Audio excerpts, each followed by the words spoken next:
सदियों पुरानी बात है। बसरा के किसी गांव में एक मौची रहा करता था जिसका नाम याहिया था। याहिया एक गरीब आदमी था। वो सुबह सवेरे अपना संदूक लेकर निकल जाता। सारा दिन वो जूते मुरम्मत करने का काम करता। फिर उनसे जो भी कमाई हासिल होती वो उससे अपने घर वालों के लिए कुछ सामान खरीदता और शाम के वक्त वापस घर लौट आता। याहिया अपनी बीवी और 2 बेटियों के साथ एक कच्चे मकान में रहता था।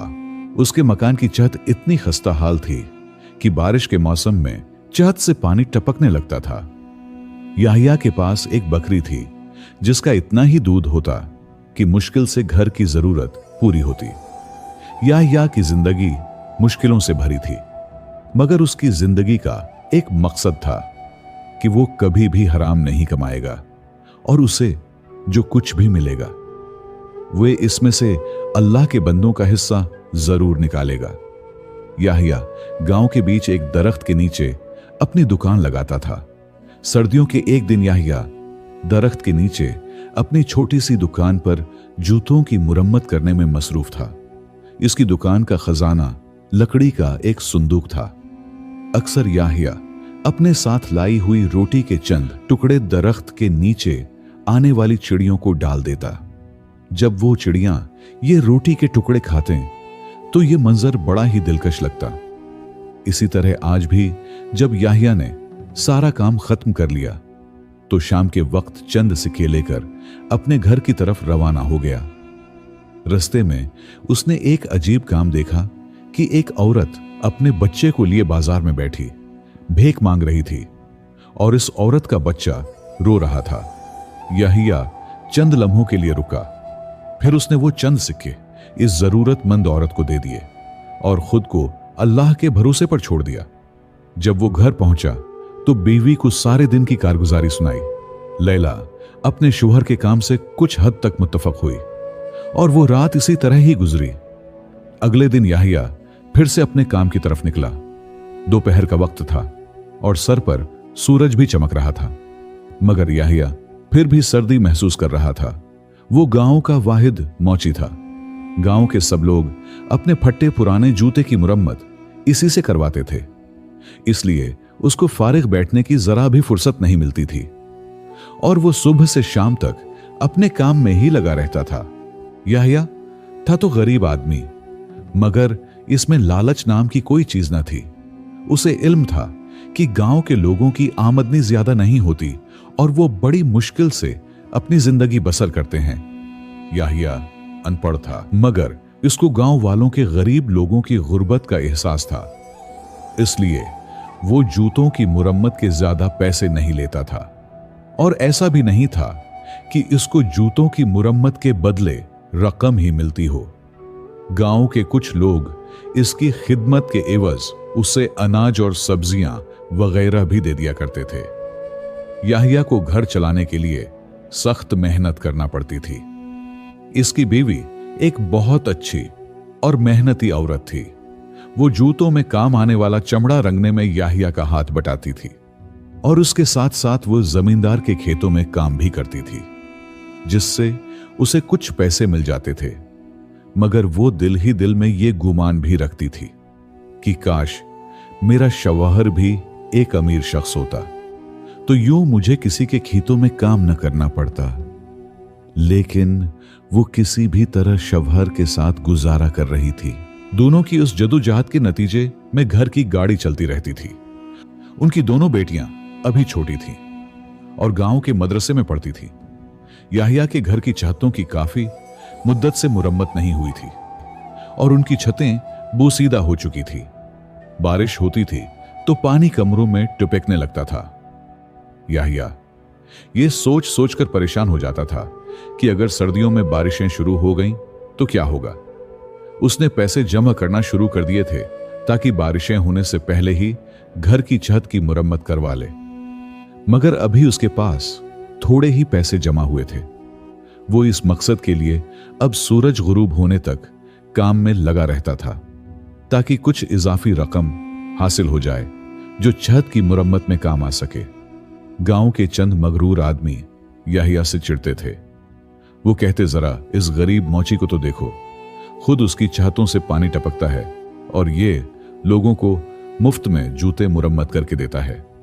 वो याहिया से कहते, अरे याहिया, अगर कुछ बनना चाहते हो तो ये सखावत छोड़ दो, ये गरीब लोगों का काम नहीं। तुम चालाकी से काम लिया करो ताकि कुछ ज्यादा पैसे कमा सको।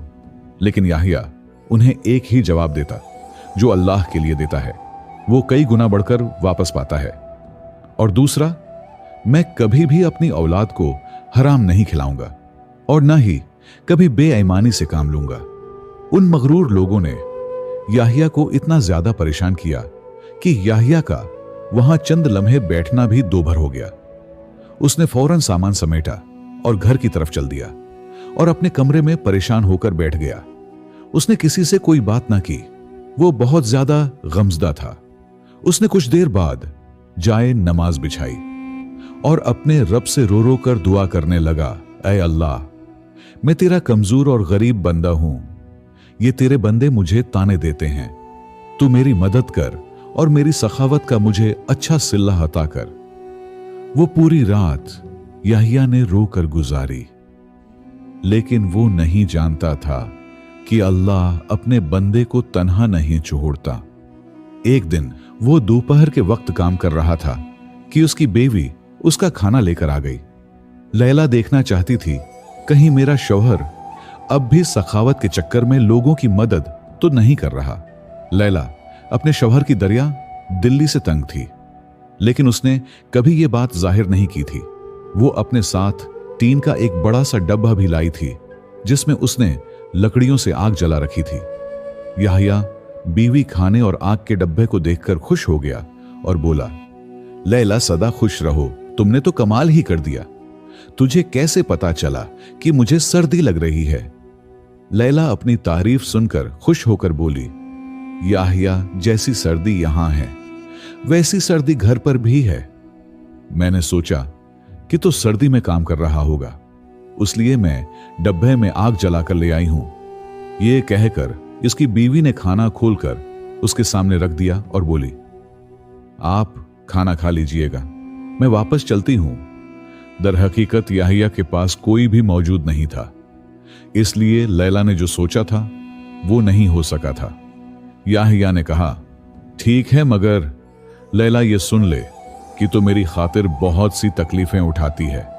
मुझे तो उसका अफसोस होता है कि मैं तुझे कोई सुख न दे सका। बस तो देखती जा, अल्लाह मुझे मेरी नेकी का बदला जरूर देगा और जैसे ही घर की छत की मुरम्मत हो जाएगी मैं फिर पैसे जमा करूंगा और उसे तेरे लिए सोने की बालियां और हाथ के कड़े बनवाऊंगा। इसकी बीवी बोली, तो हमारे लिए सुबह से शाम तक काम में लगा रहता है।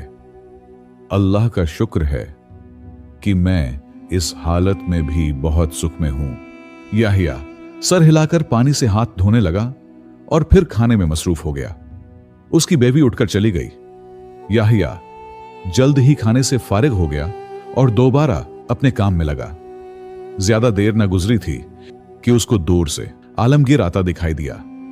वो याहिया के करीब ही एक घर में रहता था और एंटो के एक भट्टे पर मजदूरी क्या करता था।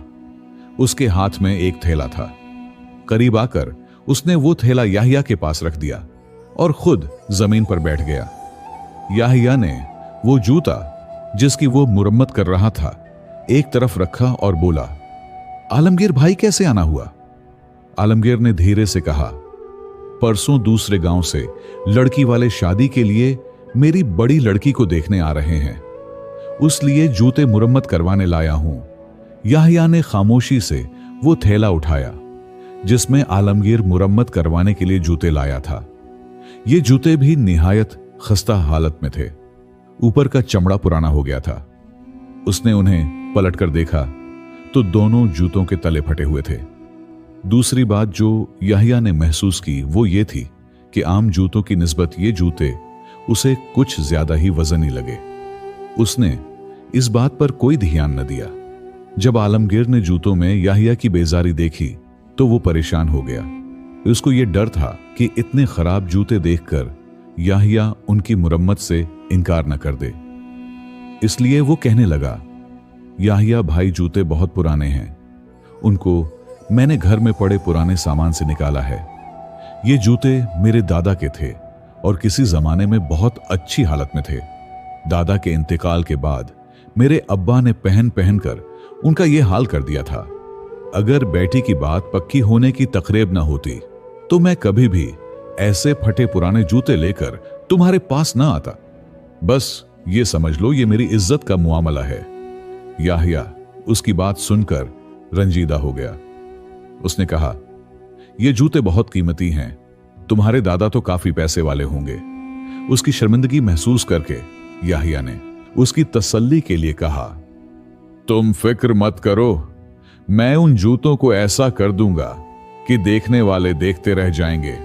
याहिया की बात सुनकर आलमगीर ने नजरें झुकाकर कहा, भाई, इनकी उजरत आपको बाद में मिलेगी, अभी तो लड़के वालों के खाने का इंतजाम भी नहीं हुआ। वो भट्टा जहां मैं काम करता हूं, अब मैं उसके मालिक के पास जाऊंगा, शायद वो मुझे कुछ रकम आधार दे दे और मैं खाने का इंतजाम कर सकूं। याहिया ने कहा, आलमगीर भाई, तुम फिक्र मत करना, भट्टे का मालिक भले तुम्हें आधार दे या ना दे, तुम मेरे पास चले आना, मेरे पास कुछ रकम मौजूद है। बारिश में छतें टपकने लगती हैं, उनकी मरम्मत के लिए मैं रकम जमा कर रहा हूं। मरम्मत तो बाद में भी हो जाएगी। इन पैसों को तुम बस अपना ही समझो, तुम आराम से लड़के वालों की दावत का इंतजाम करना। याहिया की हमदर्दी और मोहब्बत भरी बातें सुनकर आलमगीर का दिल भर आया। वो उसे दुआएं देता हुआ रुखसत हो गया। इसके बाद याहिया आलमगीर के जूते मुरम्मत करने लगा। शाम तक जूते तैयार हो गए थे। याहिया ने उन पर बहुत मेहनत की थी और वो बिल्कुल नए हो गए थे। उसने अपनी सारी चीजें लकड़ी के संदूक में बंद करके उसकी कुंडी लगाई और आलमगीर के जूतों का थैला उठाकर घर की जानिब रवाना हो गया। इस पूरी कार्रवाई के दौरान इसके चेहरे पर अजीब सा गुमान था और दब्बे दब्बे जोश के आसार थे। इसके कदम तेजी से घर की जानिब बढ़ रहे थे। घर पहुंचकर उसने जूतों का थैला एक तरफ रखा, फिर लैला को पास बिठाकर चुपके चुपके उसको कुछ बताने लगा। याहिया की बातें सुनकर लैला की आंखें हैरत से चमकने लगे। अपनी बात खत्म करके याहिया ने अपने कुर्ते की जेब में हाथ डालकर पुराने कपड़े की एक पुतली खोलकर लैला को दिखाई। पुतली में बहुत सारे चमकते हुए हीरे और सोने के सिक्के चमक रहे थे। उनको देखकर लैला हैरान रह गई और कुछ बोल न सकी। याहिया ने कहा, चलो अब हम आलमगीर के घर चलेंगे। बच्चियां बाहर गली में खेल रही हैं, तो चूल्हे की आग हल्की कर दे, हम जल्दी वापस आ जाएंगे। थोड़ी देर बाद याहिया अपनी बीवी लैला को लेकर आलमगीर के घर जा पहुंचा। आलमगीर घर पर ही मिला था और वो सख्त परेशान और फिक्रमंद नजर आ रहा था। उसने याहिया और उसकी बीवी को इज्जत से बिठाया। इसकी बीवी भी उनके पास आकर बैठ गई। जब सब बैठ गए तो आलमगीर ने याहिया को बताया कि उसे भट्टे के मालिक ने पैसे देने से इनकार कर दिया है। उसने उसकी बेइज्जती भी की थी कि वो आधार लेने के लिए हर वक्त मुंह उठाकर चला आता है। लैला ने कहा, आलमगीर, अल्लाह बहुत रहीम करीम है। अब मैं तुम सब लोगों को एक अजीबोगरीब कहानी सुनाता हूं। यह कहानी सुनकर तुम सब बहुत खुश हो जाओगे। याहिया की बात सुनकर आलमगीर की बीवी उसे हैरत और दिलचस्पी से देखने लगी। याहिया अपनी बीवी को तो ये बातें पहले ही बता चुका था, इसलिए वो हैरान न हुई। आलमगीर की समझ में कुछ भी ना आया। वो मुंह खोले याहिया की बातें सुन रहा था। इन सब की हैरानी और परेशानी देखकर याहिया की बीवी मुस्कुरा रही थी। याहिया ने कहना शुरू किया, आलमगीर, तुम्हारे दादा बहुत अमीर आदमी थे। जब मैंने उनके जूतों की एड़ियां काटें तो उनकी एड़ियों में से ये चीजें निकली थीं। उसने कपड़े की पुतली को निकालकर कुर्सी पर रख दिया। सब हैरानी से पुतली को देख रहे थे। जब आलमगीर ने वो पुतली खोली तो उसमें रखे हुए हीरे और सोने के सिक्के देखकर सब हैरान रह गए। याहिया ने वो पुतली उठाकर आलमगीर के हवाले करते हुए कहा, मेरा ये ख्याल है तुम्हारे दादा ने उस दौलत को चोरों और डाकुओं से महफूज रखने के लिए अपने जूतों में छुपा दिया था। इतनी सारी दौलत सामने पड़ी, आलमगीर की हालत देखने के काबिल थी। वो फटी फटी आंखों से इस पुतली को देख रहा था। उसकी बीवी तो इतनी खुश हुई कि चीखने लगी। जब थोड़ी देर बाद इन लोगों की हालत संभली तो आलमगीर याहिया के हाथ थामकर रोने लगा। याहिया भाई, तुम इंसान नहीं फरिश्ता हो। तुम्हारा ये एहसान मैं जिंदगी भर नहीं भूलूंगा। तुम्हारे जैसा ईमानदार आदमी पूरे गांव में कोई दूसरा नहीं होगा। आलमगीर, मैं तो इस बात पर खुश हूं कि तुम्हारी बेटी के नसीब से ये दौलत तुम्हें मिली है। अब तो तुम इस गांव के बहुत अमीर आदमी बन गए हो। इन चीजों को फरोख्त करके उसे मिलने वाली रकम से पहले तो बेटी की शादी करना, फिर कोई अच्छा सा काम शुरू कर देना। आलमगीर ने शुक्राने के तौर पर याहिया को चंद सिक्के दे दिए और उसका बहुत ज्यादा शुक्रिया अदा किया। वो सिक्के मालियत में इतने थे कि इससे याहिया के घर की मुरम्मत आसानी से हो सकती थी और वो अपनी गांव में एक दुकान भी बना सकता था। याहिया ने उसका शुक्रिया अदा किया और थोड़ी देर के बाद याहिया और उसकी बेवी अपने घर जाने के लिए उठ गए। रास्ते में उसकी बेवी ने कहा, याहिया, तुझे ये ईमानदारी किसने सिखाई? तो चाहता तो इस कीमती खजाने को छुपा भी सकता था। किसी को क्या पता चलता, उनको बीच कर तो घर की छतें ठीक करवा सकता था, मेरे लिए सोने के जेवरात भी बनवा सकता था। याहिया उसकी बात सुनकर हंसा बोला, मेरी जिंदगी का एक ही मकसद है कि मैं कभी भी हराम रोजी नहीं कमाऊंगा और हमारे घर की छत की मरम्मत भी होगी, तेरा जेवर भी बनाएगा और हमारी बच्चियां शहर के मदरसे में पढ़ने भी जाएंगी और ये सब मैं अपने रब के रिश्ते में दिए पैसों से ही करूंगा और बेशक अल्लाह बेहतरीन बदला देने वाला है। उसकी बात सुनकर याहिया की बीवी खिल उठी और बोली, मैं और मेरी दोनों बच्चियां बहुत खुश नसीब हैं। मुझे इतना अच्छा शौहर और बच्चियों को इतना अच्छा बाप मिला है। दर हकीकत लैला ने जब आलमगीर से मिलने वाला इनाम देखा तो वो दिल में बहुत खुश हुई। आज वो अपनी शौहर की सखावत और दरिया दिली को मान गई थी और वो ये बात भी जान गई थी कि बेशक अल्लाह के रास्ते में देने वाला कभी घाटा नहीं पाता, बल्कि कई गुना बढ़ा चढ़ाकर वापस पाता है। उम्मीद करता हूं मेरी आज की ये छोटी सी वीडियो आपको पसंद आई होगी। गुजारिश है हमारे चैनल WA वॉइस को सब्सक्राइब कर लें और कमेंट सेक्शन में ये लाजिमी बताएं कि आप ये वीडियो दुनिया के किस हिस्से से देख रहे हैं। मुझे दीजिए इजाजत, अपना ख्याल रखिए। खुदा हाफिज।